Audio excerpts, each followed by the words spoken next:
A ring circuit fault can leave you chasing the wrong socket. Here's how we narrowed this one down.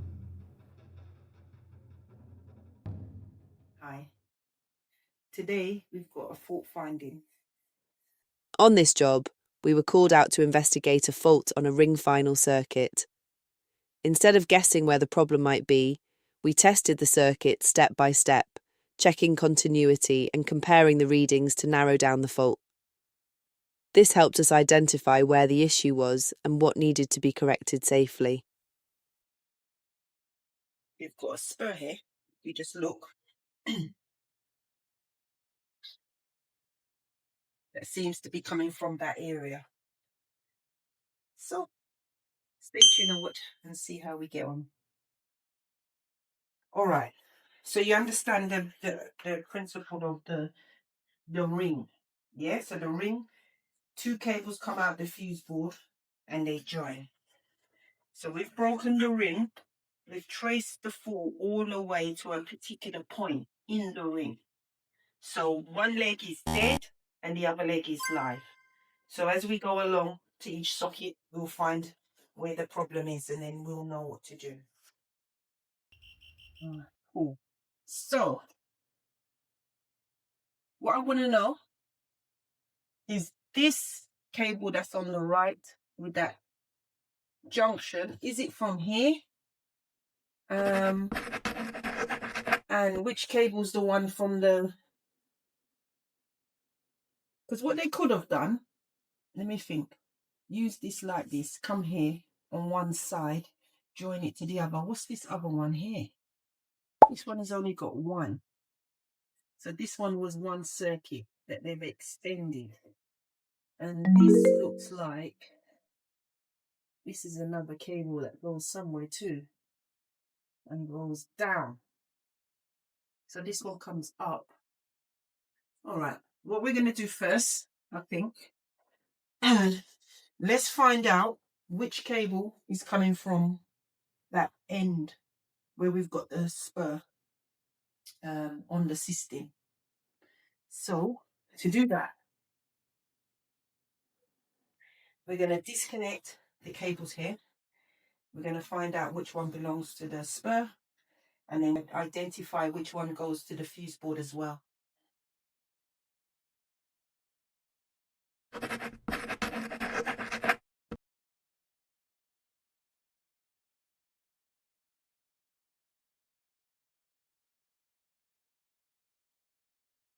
From the fuse board that we think is the end of the ring. So I want to know which is the other end for this.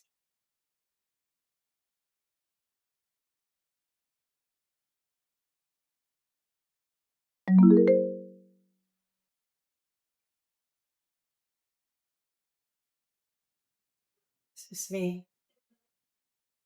It's me.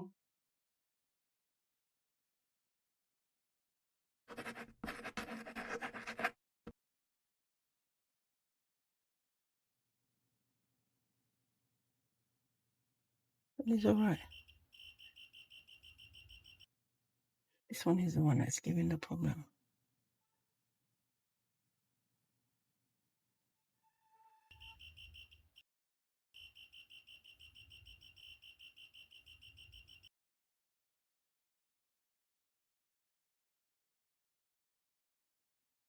So this ring was damaged at the first layer. So unfortunately, we can't change the cable so easily. So we're going to downsize the MCB for the protection as we disconnected that leg. If you look at this diagram, you'll see what we've done.